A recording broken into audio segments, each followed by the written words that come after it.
You're listening to Montreal Now on CJAD 800. That is James Mennie over at the Montreal Gazette. And, Jim, I'm going to start with what I talked to by Heidi Yetman before. So Bernard Dranville comes out with something this government is very good at, and those are dashboards. Excellent dashboard party.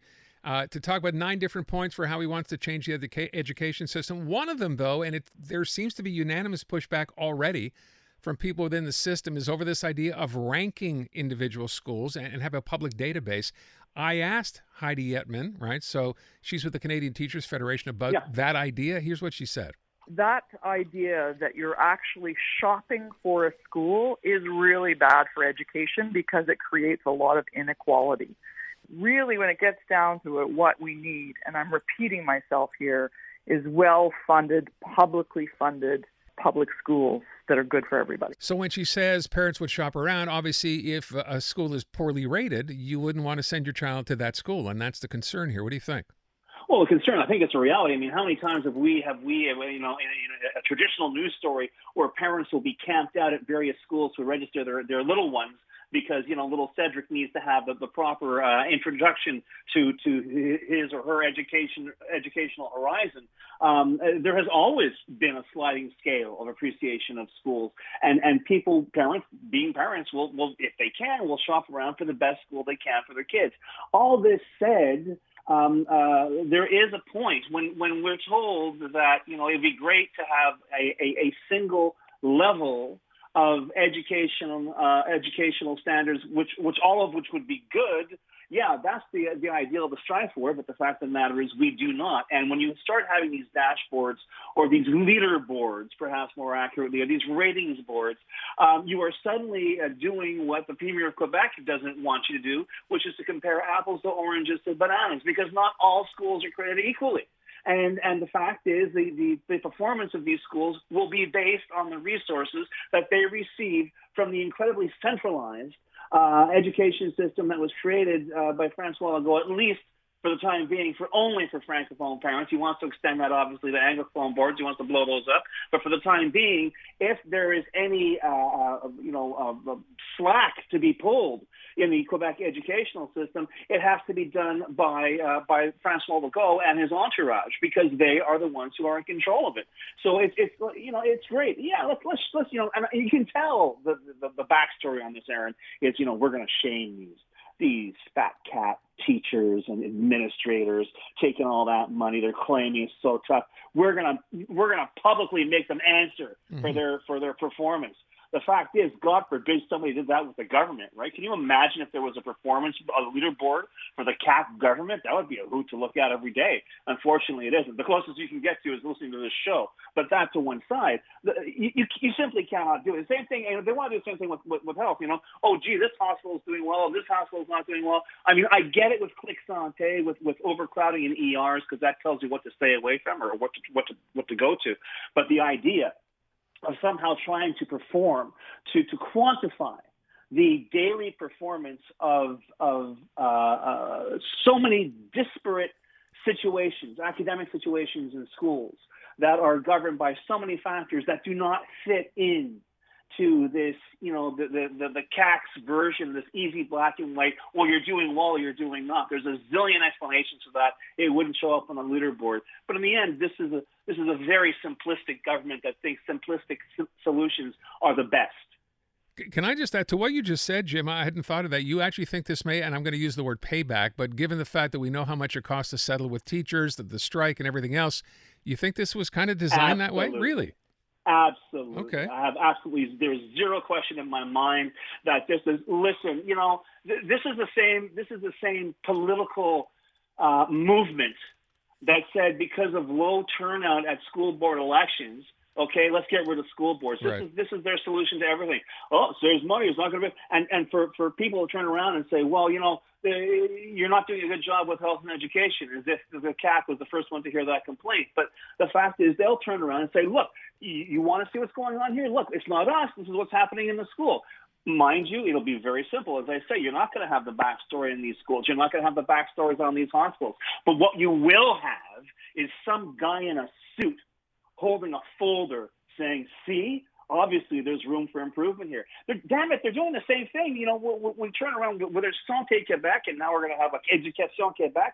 These are cabinet ministers that are basically saying, I'm going to take all my responsibilities, give them to somebody else, okay? Take credit when things go right and shake my finger when things go wrong. It's no more complex than this, Aaron. Okay. Well, let me move on and talk about something that I had not heard that was going on today. What's Eric Girard done? Did we sign another contract with somebody? Oh, this is so great because, you know, up until now, I think the past 4 months we've been looking at the Jean Talon by-election as the kind of, seminal event for France, the defining moment for Francois Legault that, you know, ever since the trauma of that by-election defeat at the hands of the PQ, it has dictated all of his various strategies and meltdowns and whatever. And now with this budget, with this $11 billion deficit budget, which is driving Francois Legault nuts, clearly the damage control is there. So Eric Girard is talking to Chambre de Commerce this morning, right? And he's basically become the manager, not just for hockey or finances or even Anglos. He's also the minister responsible for managing your expectations. So he's basically saying, well, you know, apart from health and education, don't expect any big spending anywhere, and we have to be very. He doesn't use the word austerity, but we have to be very sober in our choices, and just don't get your hopes up for a lot of money being spent on other things apart from health and education. Meanwhile, across town, here's Pierre Fitzgibbon saying, if you think you've seen it all with our battery investments, just wait. There's more coming down the pike. He doesn't mention how many more billions of our dollars will be spent to attract this industry to Quebec, okay? He just says it's going to happen and you know, aping Francois Legault's catechism about, you know, economic development. It's not just going to have jobs, Aaron. It's going to have des jobs payants, okay? As opposed, I guess, to the job non payant.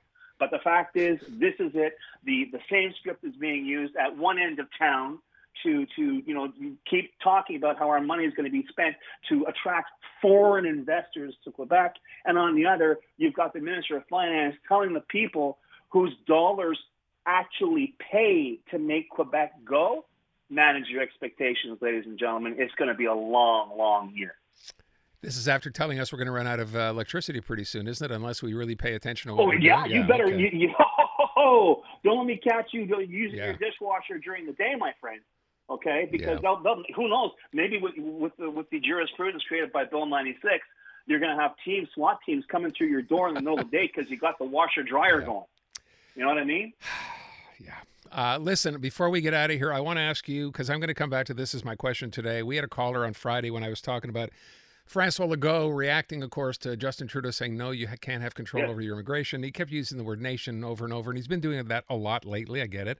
And I asked people what we thought, and we had a Franco caller call us who thought this was a slap in the face, the fact that so many people were reacting negatively on our call from our callers.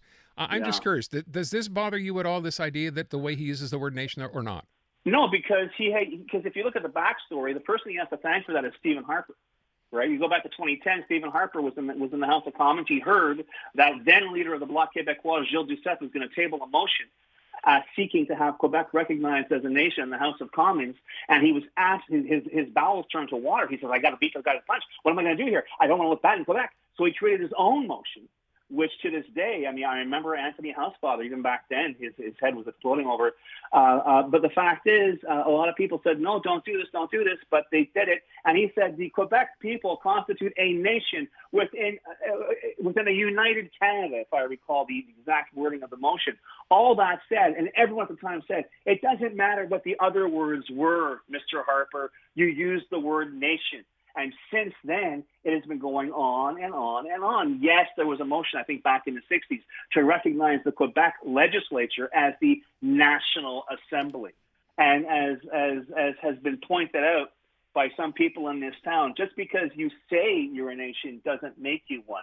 But the fact is, Francois Legault has taken this ball, this very small ball, and run with it very, very far. He scored a lot of yards because why? Because the person who should be running interference on this is Justin Trudeau, and he has not done his job.